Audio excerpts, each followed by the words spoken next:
Délabrés, pillés, les bunkers de la ligne Maginot sont tombés dans l'oubli. Peu de gens savent où ils se trouvent exactement. Construits après la Première Guerre mondiale pour protéger la France d'une attaque ennemie, ce sont des structures massives enfouies dans la terre. Nouvelle stratégie de la guerre moderne. Les forts sont invisibles. France's Maginot Line, strongest defense works ever built.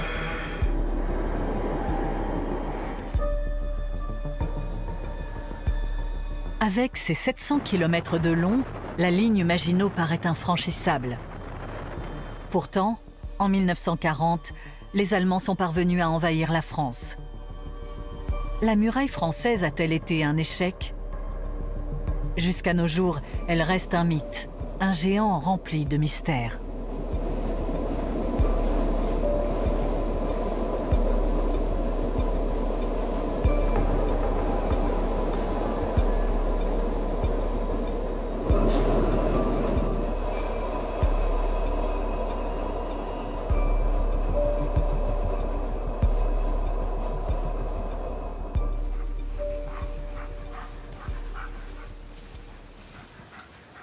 Charles Le Digue est né en Lorraine et vit toujours près de la frontière franco-allemande.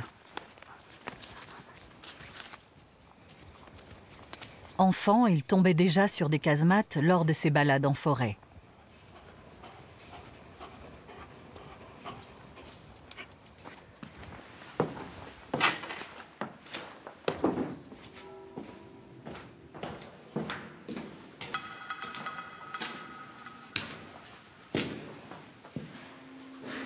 Il descend à 30 mètres sous terre.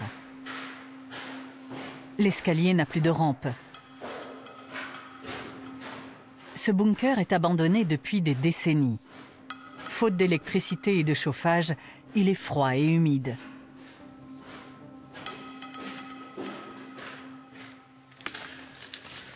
Petit, Charles ne savait pas qui avait édifié ces casemates.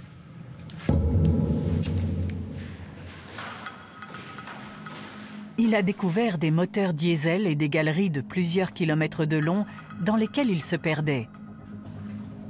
Mais il a trouvé aussi des objets du quotidien, comme des casseroles.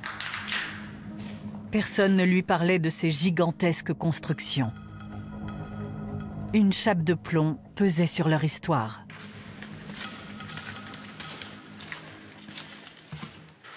J'ai grandi ici dans le secteur, à quelques kilomètres d'ici. J'ai toujours vu ces casemates, ces blocos, mais je ne savais même pas que ça s'appelait des casemates à l'époque quand j'étais tout jeune. Et puis je ne savais même pas forcément si c'était français, voilà, pour tout vous dire. Donc pour moi, on me l'expliquait pas trop. Et à l'école, on survolait beaucoup. Cette ligne Maginot, on n'en parlait pas trop. Pourquoi? Parce que cette partie de l'histoire de France, c'est une défaite. Donc on l'a très vite survolée, alors que finalement, sur le plan technique et historique, c'est super intéressant.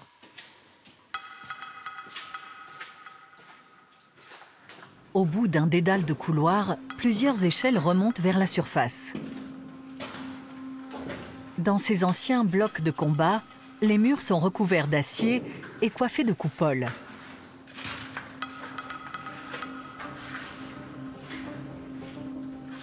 Ces cloches, comme on les appelle, ont été fabriquées en acier massif spécialement pour les casemates. Mais la ligne Maginot ne se réduit pas à un seul bunker. Elle en comporte des centaines, des milliers.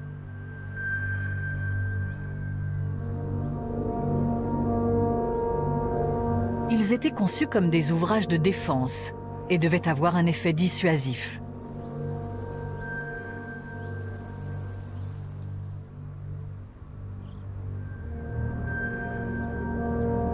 Au total, plus de 9000 casemates bordent la frontière française, de la Manche à la Méditerranée. Si l'on n'a construit que des ouvrages légers face à la Belgique et à la Suisse, la frontière avec l'Italie et l'Allemagne était protégée par des fortifications plus massives. Aujourd'hui, l'histoire de la ligne Maginot fait l'objet de recherches scientifiques. Les deux historiens Alia Aglan et Stefan Martens se retrouvent à l'Institut historique allemand de Paris. Il cherche à comprendre comment le dispositif de défense français a vu le jour. Il faut la comprendre dans son contexte. Sans le contexte de construction, de conception et d'utilisation, on ne comprend rien. On se dit, mais pourquoi on fait tout ça? Pourquoi tant de béton? Pourquoi tant de moyens? Pourquoi tant de maîtres d'œuvre? La Première Guerre mondiale a profondément marqué la France. Plus d'1 million d'hommes sont morts. Dans presque toutes les familles, on pleure un père, un fils, un frère ou un mari. Le quart nord-est du pays est en grande partie détruit.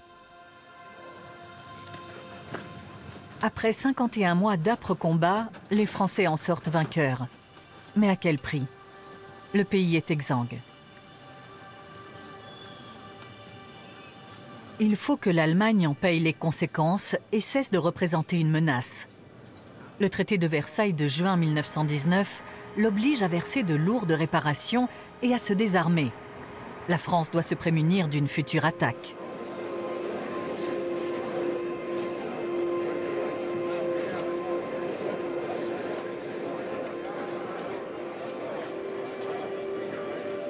C'est ainsi qu'à Versailles, on expose les photos de soldats infirmes, des gueules cassées, pour rappeler l'horreur de la guerre. Avec le 1 400 000 hommes que la France a perdus, il y a tout lieu de penser que les prochaines classes de soldats seront moins nombreuses.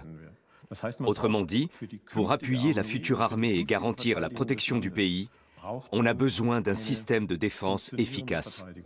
La France d'aujourd'hui, sans ambition et sans haine, est essentiellement pacifique. Mais les menaces répétées d'une invasion brusquée nous ont obligés à organiser notre défense nationale. Ce fut Maginot qui défendit le projet de ces constructions armées qui portent aujourd'hui son nom. André Maginot, un géant de 2 mètres, est un vétéran gravement blessé. Il est ministre de la guerre depuis 1929. Il reprend le projet d'une ligne de défense nationale élaborée par son prédécesseur. Depuis la fin de la guerre, c'est un sujet de débat entre militaires et politiques. Certains veulent une ligne de fortification légère derrière laquelle veillerait une puissante armée mobile. D'autres misent sur l'offensive. D'autres encore plaident pour un système d'ouvrage massif. C'est ce concept que Maginot impose au Parlement. Comment on allait construire un système d'armes ou un système d'hommes qui allait prôner l'offensive à outrance pour aller envahir l'ennemi héréditaire allemand? Certainement pas, forcément elle est défensive. Et puis la défensive n'est pas, dans le droit de la guerre, une faiblesse, c'est le contraire.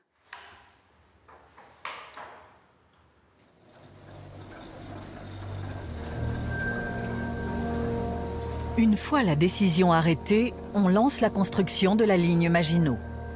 Elle engloutit 5 milliards de francs de l'époque, l'équivalent actuel de 2 à 3 milliards d'euros. Plus de 20 000 ouvriers sont à l'œuvre sur des centaines de chantiers. Après l'arrivée au pouvoir d'Hitler en 1933, l'urgence se fait sentir. En France, on craint une nouvelle agression de l'Allemagne. Mais dans le Sud aussi, une menace plane depuis un certain temps.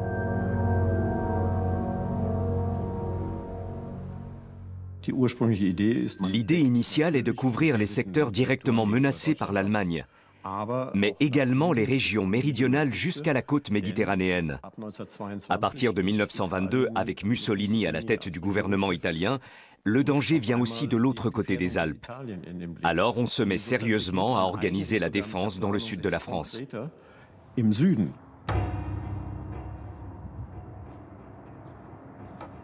En surplomb de la baie de Menton et de la Méditerranée, domine le fort de Sainte-Agnès. L'un des 23 blocs d'artillerie qui longent la frontière franco-italienne.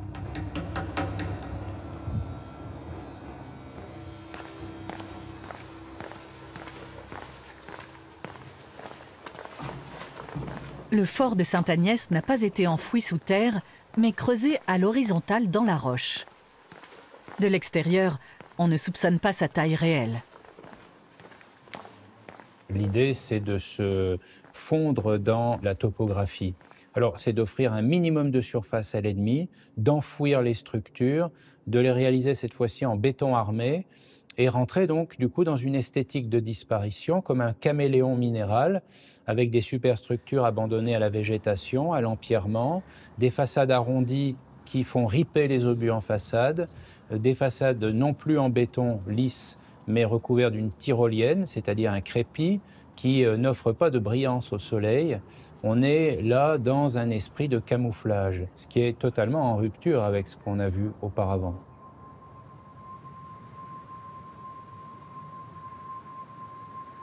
Les meurtrières se fondent complètement dans le béton. Derrière, les chambres de tir sont équipées de mortiers à tir courbe. Leur portée est de plusieurs kilomètres. Ce fort Maginot n'est qu'à 3,5 km à vol d'oiseau du littoral, au niveau balistique, donc il n'est pas loin. Il est loin par la route, il est très difficile d'accès, l'ennemi ne pourra pas s'en emparer. D'autant plus qu'il y a justement cette mutualisation des fortifications au niveau de la défense. Ils se protègent 2 à 2, 3 à 3 parfois. Donc il est extrêmement compliqué, voire improbable pour l'ennemi de passer, de franchir. En fait, la ligne Maginot se veut dissuasive, elle se veut défensive. Passer par Menton pour aller vers Nice, c'était le but de Mussolini. Encore fallait-il réussir.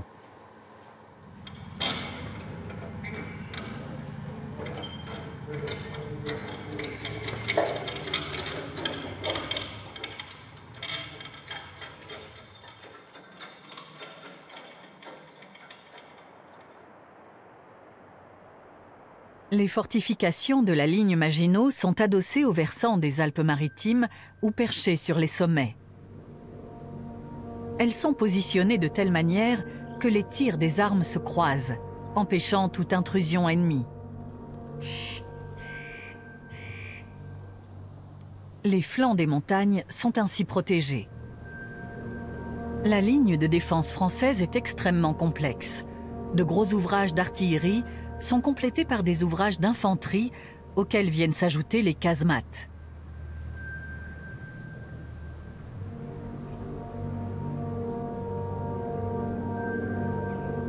Il y a des tours d'observation, des abris et de petits avant-postes.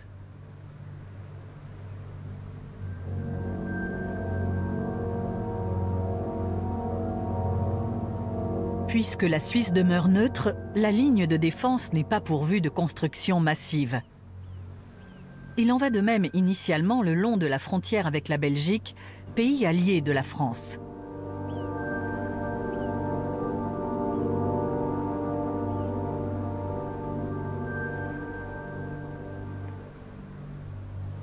C'est en Alsace et en Lorraine que la ligne Maginot est la plus renforcée. Elle peut atteindre jusqu'à 25 km de largeur. Ici, la ceinture de protection est constituée de tranchées, de barrages anti-chars et de barbelés.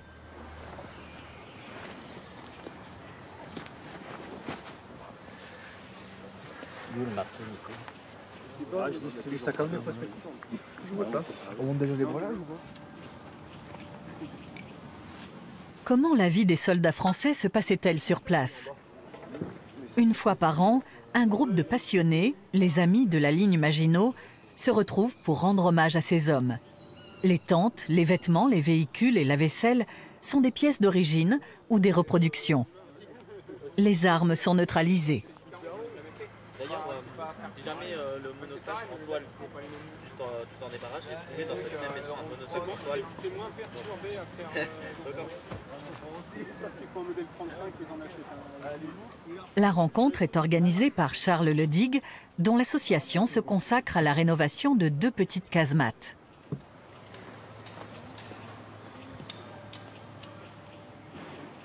On se rend un petit peu mieux compte du quotidien du soldat.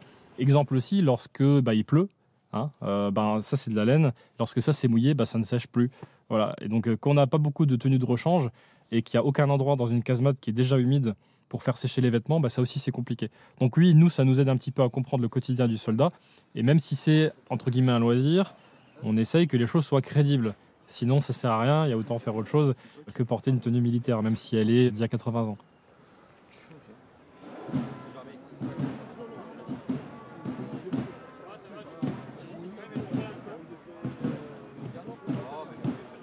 On s'entraîne, on apprend avec les plus anciens. Moi, eux, ils sont depuis un peu plus longtemps que moi. Moi, je suis plus jeune, puis ils m'ont appris à le faire. Donc, ensuite, on s'entraîne et puis en avant.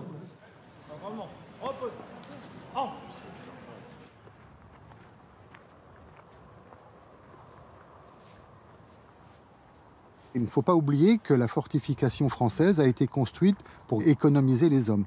Et donc l'argent que l'on a mis dedans, on est vraiment dans le principe de André Maginot, le mur de béton est moins cher que le mur de poitrine de nos enfants.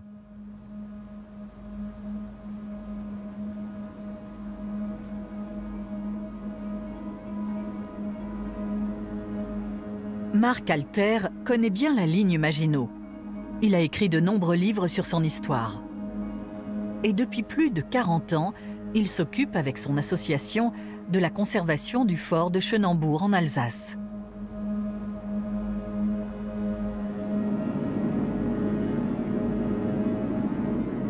Depuis son enfance, il entretient un lien personnel avec ses ouvrages. Mon grand-père a travaillé au fort qui n'est pas loin d'ici pendant plusieurs années. Mon papa était lieutenant dans la ligne Maginot pendant les combats. Donc, quand ils parlaient de cela, ils m'ont présenté aussi des anciens, puisque le fort de Chenambourg, on est aussi détenteur de la mémoire des anciens combattants du secteur, disaient on était protégés, c'était notre maison. En protégeant le fort les protégeait eux-mêmes. Et c'est très très particulier comme sentiment. L'alerte est donnée. Dans les dortoirs, où l'on est assuré d'un repos absolu, quelle que soit la violence des bombardements, les hommes déjà debout s'équipent. Les différents postes arrivent les ordres qui sont transmis par l'intermédiaire de centraux téléphoniques. Au poste de commandement, les officiers reçoivent les renseignements par téléphone des observateurs qui se trouvent dans les abris bétonnés et transmettent immédiatement les ordres de tir au blockhaus. Et chaque homme occupe bientôt son poste.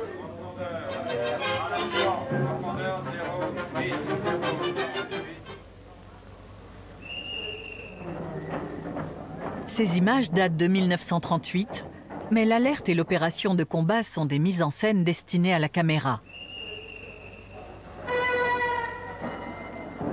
La ligne Maginot a pour but de rassurer la population française. Et c'est exactement le message délivré ici. Nos hommes sont protégés et parfaitement préparés en cas d'attaque. Certaines images sont cependant trompeuses. Le chemin de fer à voie étroite ne sert pas à acheminer les soldats, mais des munitions. Les grandes fortifications constituent une prouesse d'ingénierie. Tout est à la pointe de la technologie.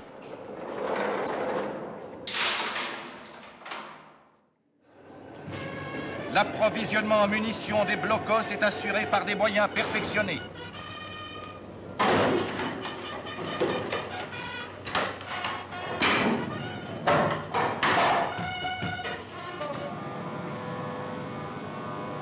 L'équipement de l'époque existe toujours dans quelques-uns des gros ouvrages d'artillerie.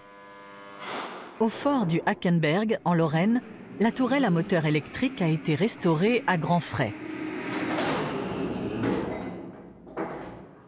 Dans des coupoles pareilles à celles des grands navires de bataille, des pièces à longue portée entrent en action, en même temps que d'autres canons braqués à de moindres profondeurs et maniés par des servants rigoureusement entraînés. Les tirs combinés de ces pièces avec celui des mitrailleuses opposent un front de feu ininterrompu à l'avance de l'ennemi.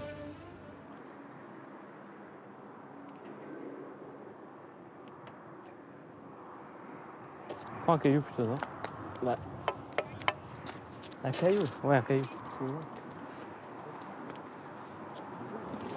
C'est bizarre, normalement il entend quand on crie, mais j'ai pas l'impression qu'il soit à l'intérieur.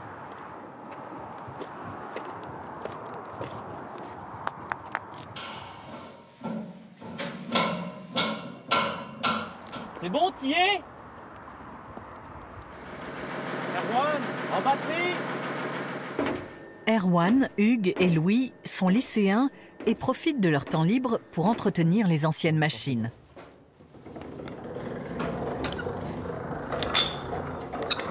Le week-end, ils présentent les équipements restaurés aux personnes intéressées. Ah bah 80 ans déjà, c'est pour ça qu'aujourd'hui il ne reste plus beaucoup de témoins de cette guerre. On a eu l'occasion de parler avec quelques survivants, quelques personnes qui sont encore là mais qui sont très âgées. Donc on essaie de récupérer tous les témoignages, mais dans quelques années ces personnes-là n'existeront plus et il faudra qu'on soit présent pour se souvenir d'eux et rappeler leur mémoire. Ça c'est un insigne de forteresse. Donc là, vous avez l'insigne général de forteresse, donc ça, c'est ce que portaient les soldats. Les officiers, l'insigne, il était doré. Alors ici, on voit justement le canon, donc un canon anti-char qui flanque vers la gauche. On voit aussi un réseau de barbelés. Et on peut voir aussi la devise de la ligne Maginot, on ne passe pas. Et si vous regardez bien en haut, vous pouvez voir aussi une tourelle qui sort. Donc là, elle est en position de batterie, comme ici.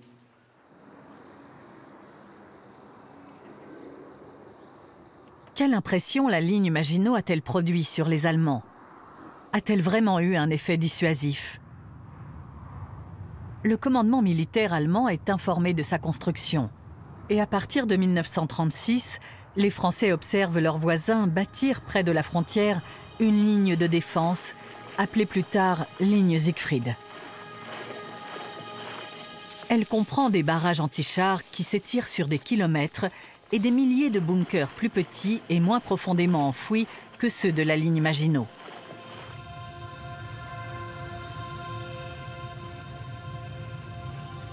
Les Allemands justifient le coût du dispositif en se référant à la muraille française.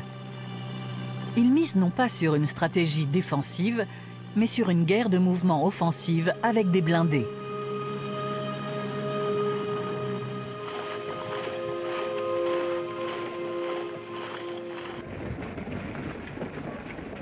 Les Français, eux, ont construit d'immenses fortifications. Les plus grandes disposent d'entrées séparées pour les soldats et les munitions et peuvent accueillir jusqu'à 1000 hommes. C'est une véritable ville souterraine, à la fois un arsenal, une usine et une caserne. Des cuisines. Des réfectoires. Des lavabos y ont été installés avec tout le confort moderne.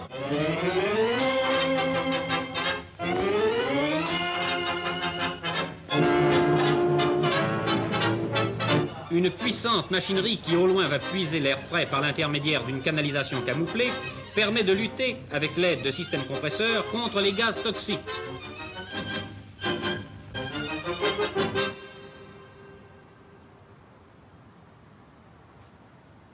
L'air, la lumière, c'est quelque chose de très important.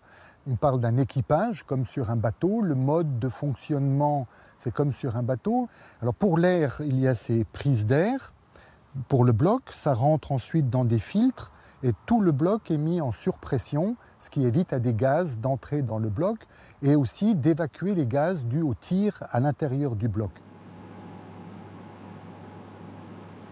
Après les terribles expériences des gaz toxiques pendant la Première Guerre mondiale, les ingénieurs de la ligne Maginot accordent une importance particulière à une aération sûre et fonctionnelle. À l'intérieur des filtres, une couche en fibre de coco purifie l'air. Chaque ouvrage est doté d'une infirmerie. Au fort de Chenambourg, plusieurs pièces sont dédiées aux soins médicaux. Il y a notamment une salle d'opération et une chambre pour les malades, ainsi qu'une chambre funéraire. Il était interdit de chanter, interdit de siffler, interdit de se promener dans les galeries. Donc chacun restait dans son bloc de combat ou dans le dortoir où il était de repos. Et on les faisait sortir par groupe de 30 ou 40 pendant 1 heure pour fumer une cigarette. Et ensuite, ils revenaient dans l'ouvrage. Alors là, la propagande a énormément joué parce que lorsqu'on regarde Paris Match, l'Illustration, même Life Magazine, on voit un énorme fort avec des étages partout. Il y a des cinémas, il y a des restaurants, il y a des saunas, des salles de bronzage, etc. Tout ça, c'est faux.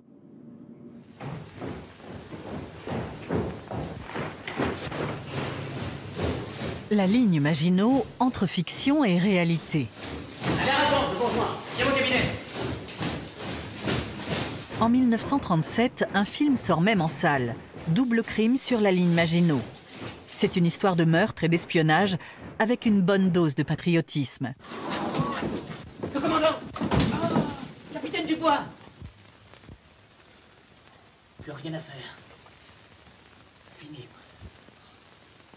L'armée française sauve la France, d'abord par le courage et son organisation exceptionnelle, et aussi parce qu'elle a des nouveautés techniques que personne n'a.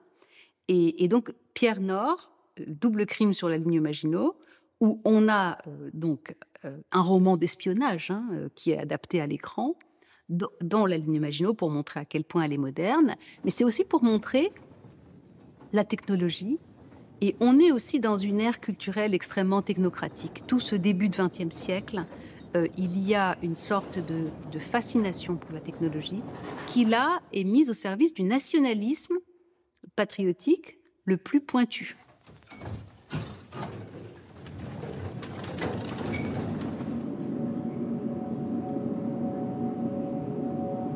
La réalité n'a pas grand-chose à voir avec la fiction.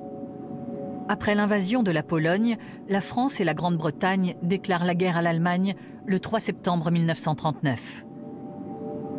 Les forces se mettent en ordre de bataille. Peu de temps après commence la drôle de guerre. La température est constante, c'est toujours 13 degrés. L'humidité, à la longue, pénètre un petit peu chez les êtres humains. L'ambiance pour les soldats, c'était pas très élevé. Parce que bon, il y en a qui s'ennuyaient, ils faisaient des exercices, ils travaillaient comme sur un bateau. C'est la raison pour laquelle on parle d'un équipage ou dans un sous-marin, par exemple. Les soldats avaient une forme de maladie qu'on appelait la bétonite.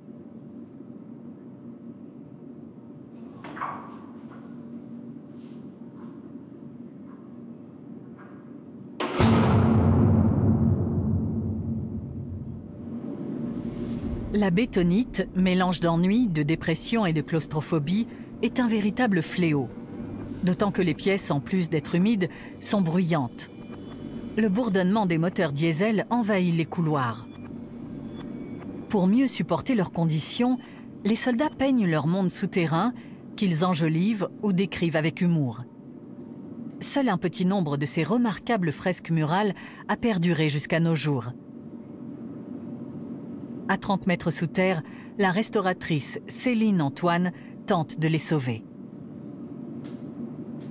C'est une scène qui se passe en face de la porte de l'infirmerie. Donc on y trouve des personnages réels en fait, qui ont été mobilisés donc, entre 1939 et 1940. Là, c'est le docteur Cameron. Donc lui, dans sa main, il tient une grosse seringue avec du bromure de potassium dedans. Donc c'est un sédatif pour calmer un peu tous ces hommes. Alors, c'est donc l'infirmerie, évidemment, c'est une salle de torture. C'est représenté comme une salle de torture. D'ailleurs, on voit les instruments chirurgicaux qui sont une scie, des ciseaux, un marteau. Donc, on imagine quand même un petit peu les douleurs que ça devait représenter.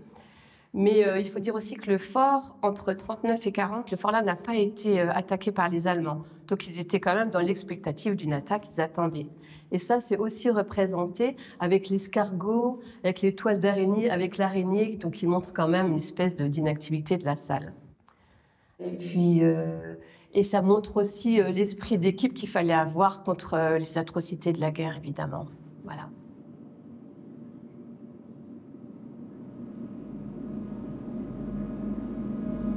Mickey et Pluto sont aussi de la partie. À l'arrière-plan, une casemate de la ligne Maginot.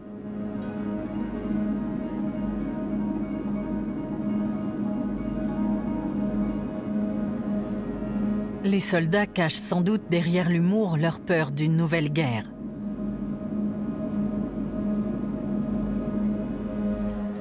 La population civile n'est pas épargnée. La mobilisation et la déclaration de la guerre ont des répercussions majeures sur les habitants de la région frontalière. Plus d'1,5 million de personnes sont évacuées.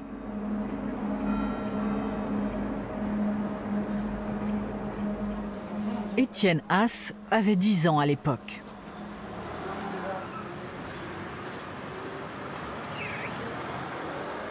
En face de chez nous habitait un monsieur, un Einkirchen, qui avait plus de moyens. Il avait la radio, il écoutait la radio allemande et française et faisait assez fort pour que ça traverse la route. Et nous, on entendait la radio, on entendait Hitler qui criait à la radio. On avait peur, on avait vraiment peur. On attendait l'évacuation de la part du gouvernement parce qu'ils s'attendaient à la guerre avec Hitler. L'ordre est venu déjà quelques mois avant. On nous a remis, ce qui m'a impressionné moi, des masques à gaz. Parce que les avions allemands survolaient déjà le village pour contrôler un peu. Et nous, on avait peur, comme enfants, qu'ils lancent des bombes ou du gaz.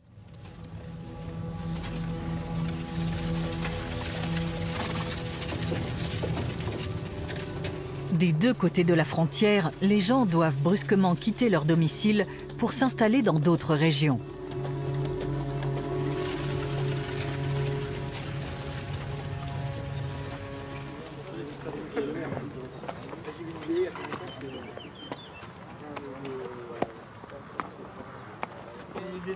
Charles Ledigue et ses amis reconstituent l'épisode tragique de l'évacuation de la population française. Si, en fait, il peut tenir, parce qu'il y a encore le Pour moi, l'évacuation, c'est directement lié à l'histoire de la ligne Maginot.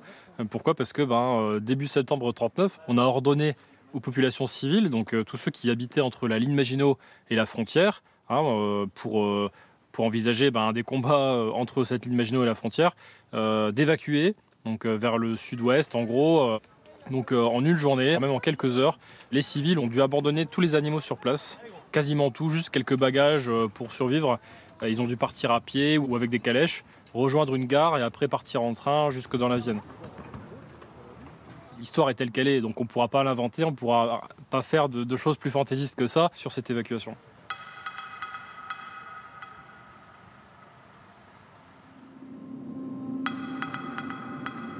C'est l'heure de vérité pour la ligne Maginot. Que se passe-t-il par exemple dans les casemates du Hubert-Busch?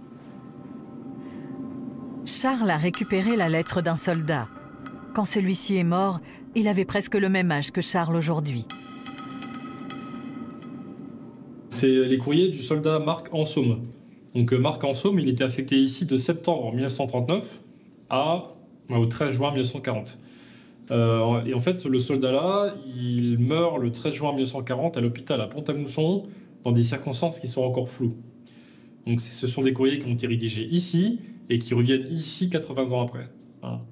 Donc ça, c'est le jour où nos recherches ont permis de trouver ce genre de documents. C'est extraordinaire parce qu'on a des petits éléments du quotidien du soldat. On ne parle pas des combats parce que les combats arrivent après, mais on a le quotidien. Donc l'humeur du soldat, on a qu'est-ce qu'il mangeait, est-ce que c'était compliqué ou pas, est-ce qu'il partait en permission. Voilà, plein de petits détails qui font que c'est super intéressant. Et là, son premier courrier, il est daté du 19 septembre 1939. Chers parents, enfin, je suis arrivé à une destination fixe et je peux vous joindre une adresse régulière pour 3 ou 4 semaines. Pour moi, cela ne va pas trop mal, c'est la vie de casemate. Tous les paysans ont laissé de quoi vivre, veaux, vaches, cochons, poulets, dindes, oies, canards, etc. Comme vous voyez, on ne se frappe pas. Je termine en vous embrassant rapidement, car le courrier part de suite. Marc, donnez de mes nouvelles à toute la famille. 164e régiment d'infanterie de forteresse, C59, secteur postal 26.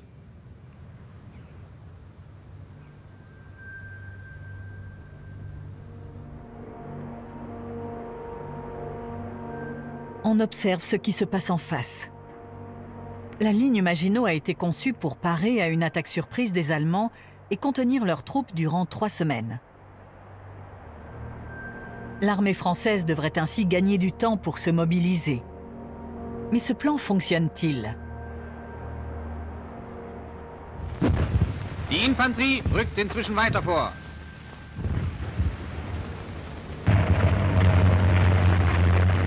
Le 10 mai 1940, l'armée allemande lance sa campagne à l'ouest. La drôle de guerre se transforme en guerre éclair. les Français et leurs alliés britanniques sont surpris par la rapidité de la Wehrmacht. Non seulement les troupes allemandes avancent à pied, à vélo et avec des chars rapides, mais elles ont l'avantage d'être équipées de radios modernes. Convaincus que l'Allemagne attaquera la France par le nord de la Belgique, les Alliés y envoient leurs forces armées. Mais la Wehrmacht frappe plus au sud, dans les Ardennes.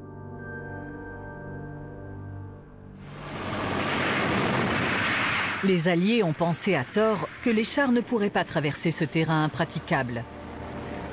C'est pourquoi la ligne Maginot est à peine renforcée et la frontière faiblement protégée dans cette zone. C'est là que les Allemands font leur percée. Cela correspond à leur plan jaune, la planification des opérations d'invasion. Ils avancent dans le dos des Alliés jusqu'au littoral. En parallèle, ils attaquent les fortifications de la ligne Maginot par derrière et de face. Der deutsche Angriff, der von General von Witzleben geleitet wird, beginnt mit einer planmäßigen, gewaltigen Artillerievorbereitung.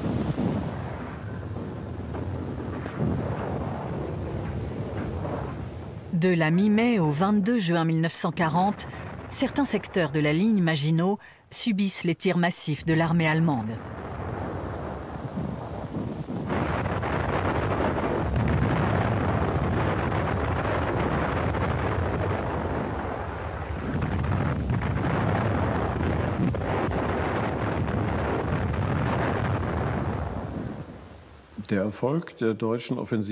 Le succès de l'offensive allemande sur le front de l'Ouest s'explique d'abord par l'utilisation ciblée de la technologie de pointe. C'est clairement le premier élément. Ensuite, il y a la dimension psychologique. Les Allemands ont sciemment recours à des instruments terrorisants, comme les trompettes de Jéricho, les sirènes des Stuka qui retentissaient lors de la descente en piqué de l'avion sur les positions visées.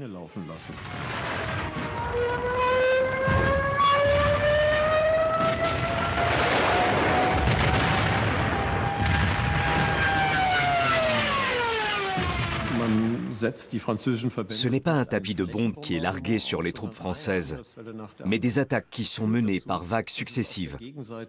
Résultat, l'adversaire se retrouve dans l'incapacité de réagir parce qu'il est cantonné en permanence dans sa position. Les soldats ne sont pas fauchés par les bombes, mais ils sont exposés à une pression psychologique qu'ils ne connaissaient pas jusque-là. Noch verteidigen tapfere französische Soldaten in Erfüllung ihres Befehls die Kernwerke der Maginot-Linie. Zum letzten Mal läuft das Uhrwerk dieser komplizierten Verteidigungsmaschinerie.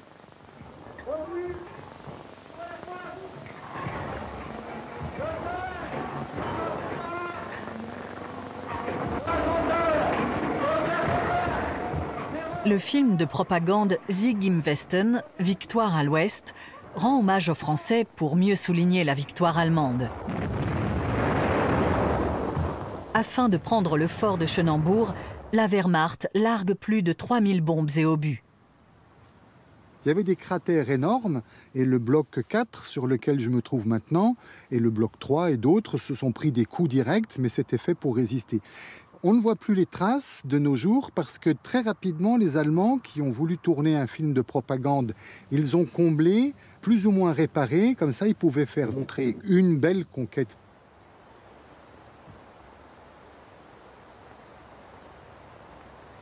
Ce film de propagande met en scène un triomphe qui n'a pas eu lieu dans ces conditions.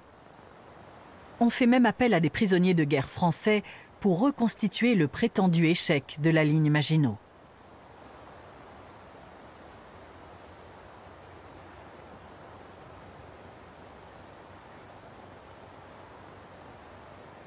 Le fort de Chenambourg a été choisi en partie pour représenter la victoire allemande parce que nous sommes proches de la frontière, parce qu'il est très bien localisé, il est dégagé sur les dessus et les Allemands, la Wehrmacht, voulaient montrer une belle prise de guerre et ils ont réussi. Tout ça, c'est de la propagande.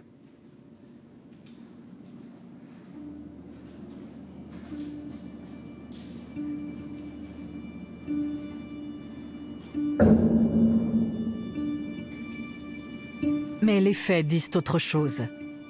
Le 22 juin 1940, les troupes de forteresse reçoivent l'ordre d'évacuer les ouvrages, même si à l'intérieur, les dégâts sont minimes.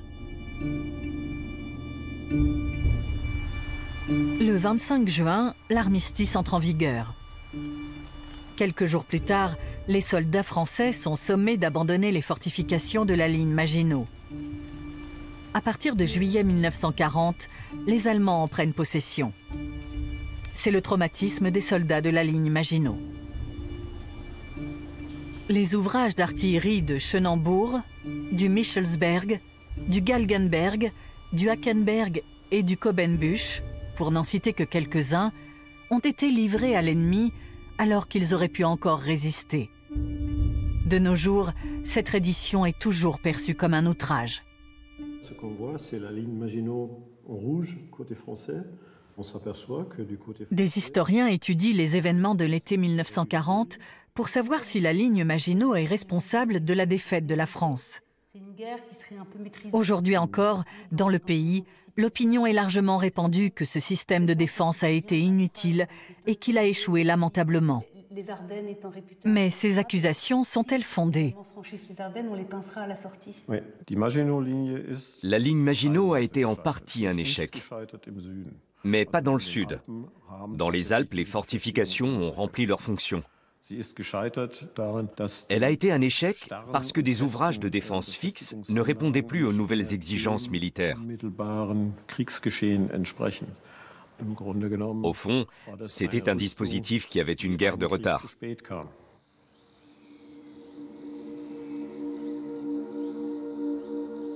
Il y a une autre raison qui explique que la ligne Maginot passe pour avoir été un échec depuis 1940. Après l'armistice, la France est divisée en deux. Le nord, administré directement par l'occupant allemand, et le sud, dirigé par le gouvernement de Vichy. Le régime collaborationniste trouve un bouc émissaire à la défaite de l'armée française, la ligne Maginot. La vérité, c'est que les soldats de la ligne Maginot se sont rendus après l'entrée en vigueur de l'armistice. Ils étaient toujours dedans. Et c'est pour ça qu'ils sont amers aussi. Ce sont des soldats qui se sont battus, alors que Vichy a dit l'armée française ne s'est pas battue, ils sont tous partis comme des poltrons, ils sont allés se cacher, ils se sont débandés.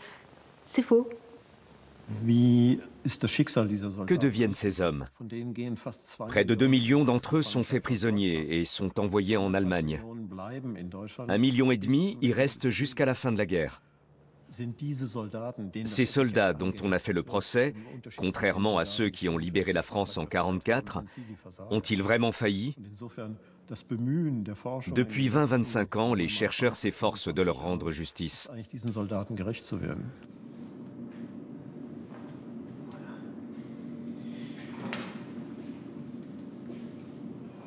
En Alsace comme en Lorraine, l'histoire de ses grands-pères et arrière-grands-pères reste vivace. Certaines familles gardent le silence, d'autres en parlent à leurs enfants. Erwan, Hugues et Louis sont de ceux à qui on a raconté ce passé. Cette histoire fait partie de la vie des 3 jeunes Lorrains.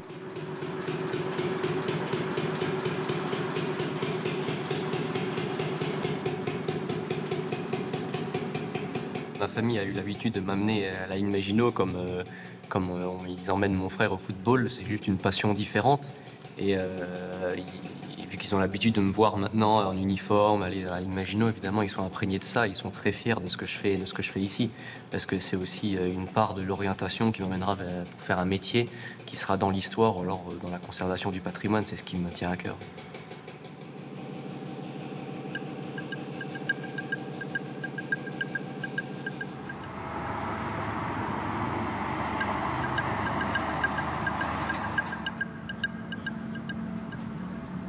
Une colonne de camions de la brigade franco-allemande traverse le Rhin en direction de la France.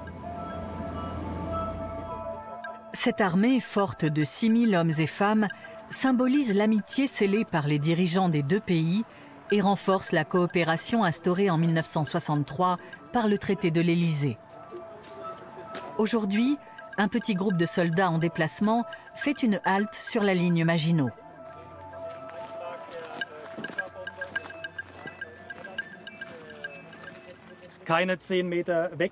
À moins de 10 mètres de ce bunker, la détonation d'une bombe de 100 ou 200 kg produit évidemment une onde de choc massive. On peut imaginer ce que les soldats à l'intérieur ressentaient quand l'onde de choc atteignait le bunker. À ma connaissance, environ 30 hommes étaient stationnés dans ce secteur. C'est une situation qui nous paraît totalement inconcevable aujourd'hui. On passe des jours et des semaines dans cette casemate et quand l'attaque est lancée, on est entièrement livré à son sort. Alors là, c'est très intéressant l'endroit où on se trouve. Donc on voit le dessus de la casemate avec la cloche d'observation GFM. Et on voit à travers le cratère de Stuka qu'on a là en bas qu'ils ont vraiment essayé de toucher la cloche et donc les moyens de protection de la casemate. Et s'ils avaient touché le bunker, ça aurait eu quoi comme résultat? Éventuellement une faille dans le système de défense de la ligne. Donc c'est par là, ça aurait pu être par là que l'infanterie ennemie aurait pu percer, passer et traverser cette ligne.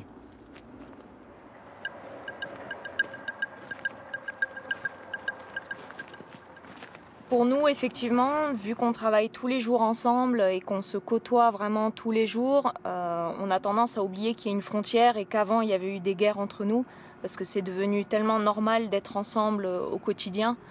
Mais après, on fait quand même très régulièrement des cérémonies, que ce soit pour le 11 novembre ou pour le 14 juillet. Donc on a quand même l'occasion de temps en temps de nous souvenir qu'il y a eu des conflits avant et de commémorer nos anciens.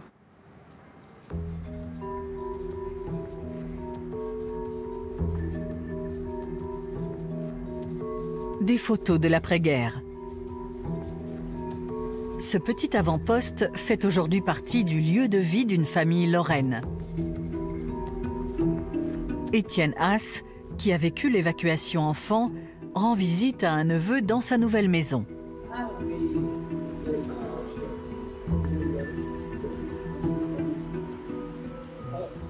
Parce que dans les années 50, je crois, Étienne, ça devait être aménagé dans les années 50 par Madame Genelard. Je crois que c'est dans les années 50 qu'il y a des gens qui sont venus et qui ont habité dedans. Alors, il n'y avait pas l'eau courante, ils récupéraient l'eau de pluie, le système d'électricité, c'était un peu vétuste. Et donc, ils ont tout... ils ont fait un peu comme ils pouvaient. Et nous, quand on a racheté ça en 2005, on a complètement réaménagé l'ensemble.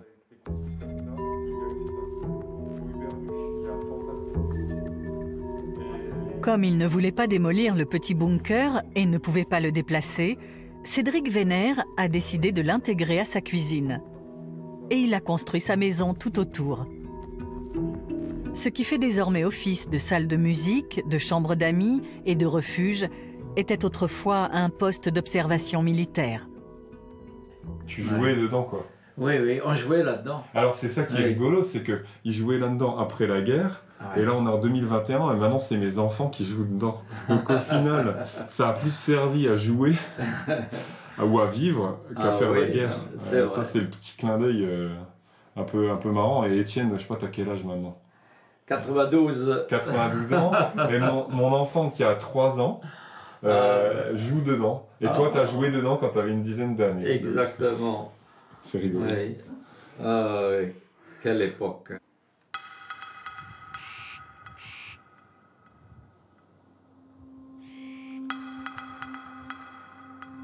Comment appréhender ce géant de l'histoire? À quelques kilomètres de la frontière allemande, il reste toujours des centaines d'ouvrages de la ligne Maginot. Dans le sud, certaines installations ont été utilisées pour la surveillance radar de la Méditerranée. En 1966, l'État français arrête leur entretien et les met en vente.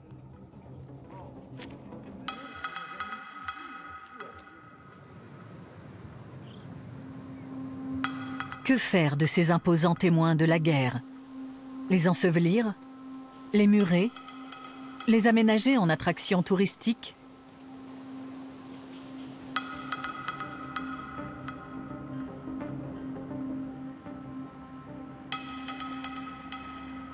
Après la guerre, la ligne Maginot est devenue le symbole de la défaite de 1940. Aujourd'hui, des jeunes tentent de réhabiliter leurs ancêtres. Depuis une quarantaine d'années, des associations ont vu le jour, de la Manche à la Méditerranée, pour remettre en état ces constructions. Ça a l'air d'être un peu plus cohérent. Avec ses compagnons, Charles Le Digue restaure la tourelle des casemates du Hubert-Busch. C'est pas jouer à la guerre. Le but, c'est pas de s'amuser à se tirer dessus parce qu'il y a aucun intérêt. On n'est pas un club d'airsoft. C'est sûr que venir ici, sans chercher les choses dans leur profondeur, sans aller lire des livres qui traitent du sujet, sans essayer de retrouver l'histoire des anciens qui étaient ici, forcément, si on porte une tenue et qu'on attend dans une casemate, psychologiquement, il ne se passera rien. Mais après, voilà, le fait de faire la démarche, d'essayer de comprendre, et ben après, le fait de venir ici, ben physiquement, on se rend mieux compte des choses.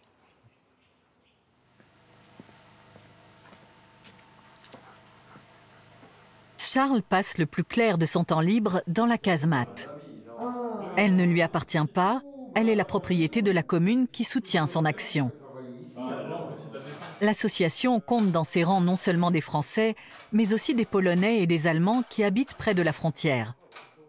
Après, si ça colle, on peut les utiliser, mais je pense pas. Presque 80 ans après la fin de la guerre, l'inimitié héréditaire entre la France et l'Allemagne s'est muée en partenariat.